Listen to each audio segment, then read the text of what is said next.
But I'm in the business of reminding all of us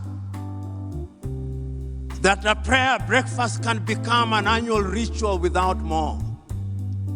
Don't make it an annual ritual where we come to say with our mouths what we do not believe in our hearts. There must be a wedding between the words of our mouths and our deeds. That is what character is all about. And I also want to remind this audience, as the good book says, we must, in the nature of things, be Christians of Berea.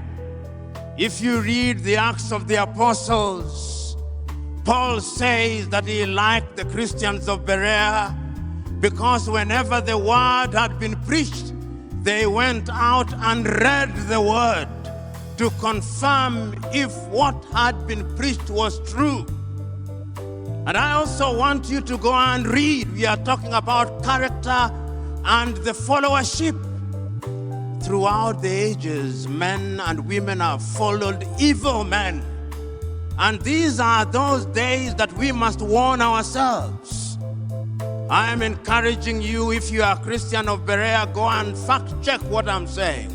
And you can even fact check it as I'm speaking. Read the book of Matthew at chapter 24, verse 24. In the end days there shall come many Christs, and they shall work wonders, and they shall mislead even the very elect, if it were possible. So we must warn ourselves as people who believe in God. We must warn ourselves as Christians in the knowledge, as Paul writes in his second letter to Timothy, as chapter 3, that there shall become a form of Christianity where we shall be lovers of ourselves, where we shall be boastful, where we shall have people confusing people, just as Jannes and Jambres confused the multitude. But we are warned to do the right thing. And I'm also telling you that the same Bible tells us that you cannot pretend to be lovers of God whom you have not seen if you do not love your brothers and sisters whom you see. You know, when we talk about character, we are talking about serious business. When we talk about prayers, we are talking about serious business. When my good friend Godfrey was asking people to pray, I'm making some of you uncomfortable, and that is my intention. When he was asking people to pray, he asked several people to pray, and everybody came. And I was asking myself, why must 5 people pray? Why can't it be one? Why? They all said the same thing. Why can't one person pray? 3 members of parliament had to pray. Why?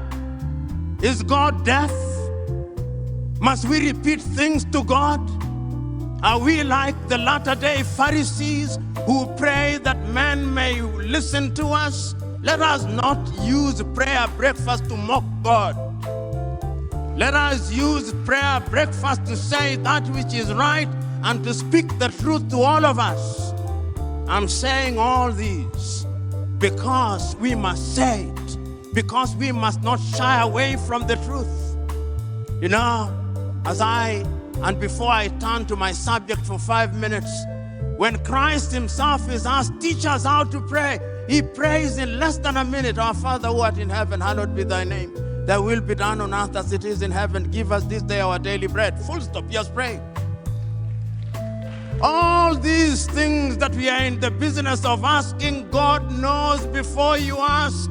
If he can number the hair on your head, if he knows your thoughts before you say them, don't be like Pharisees. Let us warn ourselves, and let us remind ourselves, as I said yesterday, prayer without action is superstition. We must act. We must do the right thing. Then I have been asked in the context of character to say why Africa is attractive throughout the ages. Africa has always been attractive. It was attractive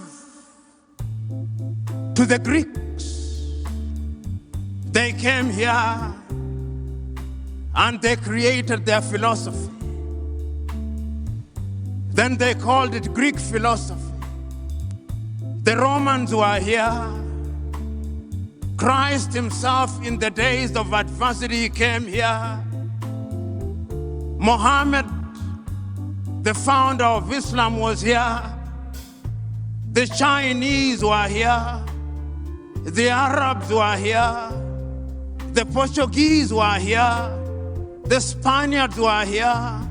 The Dutch were here. The Danes were here.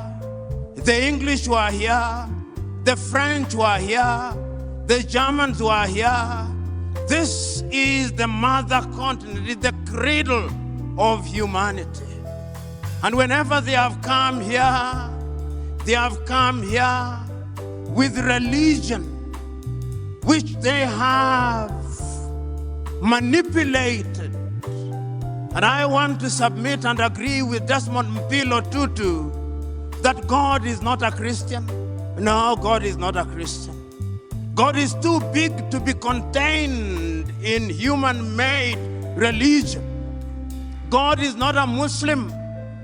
God is not a Hindu. God is not a Buddhist. I remember at one time in the dramatization of the life of Mahatma Gandhi by Richard Attenborough, he was asked, "Are you a Hindu?" He said, "No.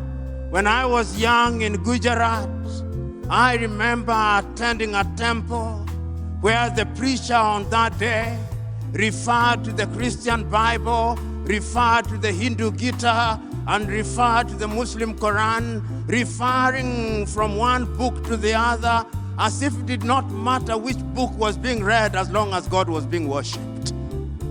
And I believe that that is the God that we are worshiping. We who are Christians must always remember that in fact, the very days when we were called Christians, being a Christian was not meant to be a good thing. A Christian, these Christian followers of Christ, it was meant to be a derogatory term. And sometimes we who are Christians, we who claim to follow the Christ, we are arrogant and intolerant. And for our arrogance and our intolerance, we will be punished. There is a message. Those of you who are readers of the works of God, in the Talmud of the Torah, there is a story told that when the Israelites had been drowned, or rather when the host of the pharaohs had been drowned in pursuit of Israel, and the Israelites were laughing and celebrating, it is said, God appeared unto them and said, "Why do you celebrate when my children have been drowned?" That is the God whom we do not understand. But remember, I was talking about why Africa is attractive. It is attractive because it is the cradle of humanity. And remember, I was saying and talking about Christianity and the manner in which it was midwife to us. Do you know that Christianity was used to justify slavery? Do you know that in the book of Ephesians, in Paul's letter to the Ephesians, he tells people to obey their earthly masters, even the harsh ones? Do you know that the Dutch Reformed Church, on the basis of which apartheid in South Africa was founded, was based on Christianity? Do you know that the Bible has been abused and misused? So, when we talk about the Bible, when we talk about Christianity, you are talking about a man-made thing. That is why we have the Roman Catholic man-made. That is why we have the Anglican man-made to allow King Henry VIII to marry. They are going to have a schism in the church sooner rather than later because of LGBTQ. Man-made. That is why we have SDA, man-made. That is why we have Presbyterian, man-made. That is why we have Methodist, man-made. Tell me which denomination Jesus belonged to. None. So when we have all these denominations coming here and they manipulate us in order to steal our land, Africa is attractive initially because of us. We were commodities to be sold when they first came here. And you will be surprised that those who gave the authority was the Roman Catholic Pope. The initial exploration of the world in the 14th, 15th century to Christopher Columbus and Vasco da Gama, they had a purple bull to survey the whole world, to come and discover us. We were attractive because we were commodities. We were attractive because we are considered children of a lesser God. We were attractive as a continent after that because of the raw material that we had before the Industrial Revolution. They wanted our rubber. They wanted land to till coffee and tea and cashew nuts. Then they wanted our diamond and our gold and our cobalt, and their appetite never stopped. They sat in Berlin in 1884 to divide their hunting grounds. The countries that they created were not meant to be countries, they were hunting grounds. Tanganyika, as it was then called, was the hunting ground for the Germans. Uganda was for the British, as was Kenya, as was Zambia. The Italians are hunting ground in Libya and in Somalia. The French had their hunting ground in La Côte d'Ivoire, in Benin, in Togo, in New Sudan, now Mali. The Portuguese had hunting ground in Mozambique and in Angola and in Cabo Verde and Guinea-Bissau. The Dutch had hunting ground in South Africa and in Namibia. The Belgians had hunting ground in the Democratic Republic of Congo. These were hunting grounds. The hunters did not want to quarrel. They had fought for too long. They wanted to hunt with ease, and they did. And they incorporated some of us. Then the Spirit of God came unto them, and we started struggling to regain our independence.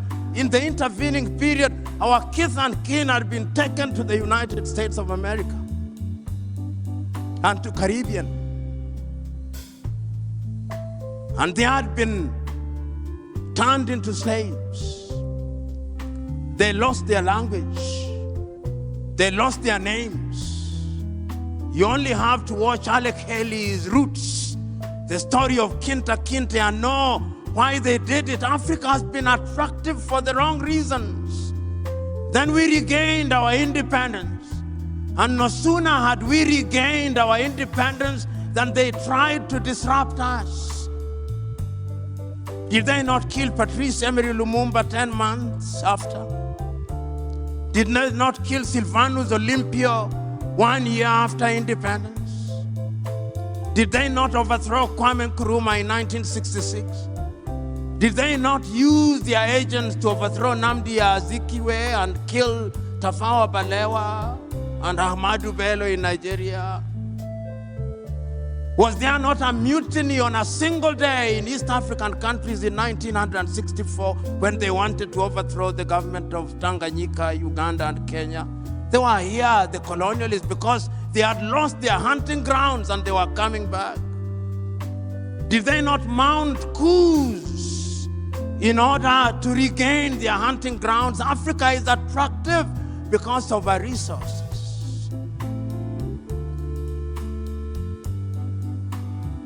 And if we do not wake up, we will be manipulated. We are now a hunting ground, even as I speak, because a disunited Africa is good for other civilizations. A disunited Africa is good for Europe. A disunited Africa is good for the United States of America. Disunited Africa is good for China. It is good for Russia. It is good for the Arabs. It is good for the Turks. In Kiswahili wanasema vita vya panzi furaha ya kunguru. So when we are in that state, we can be manipulated. And we are being manipulated. When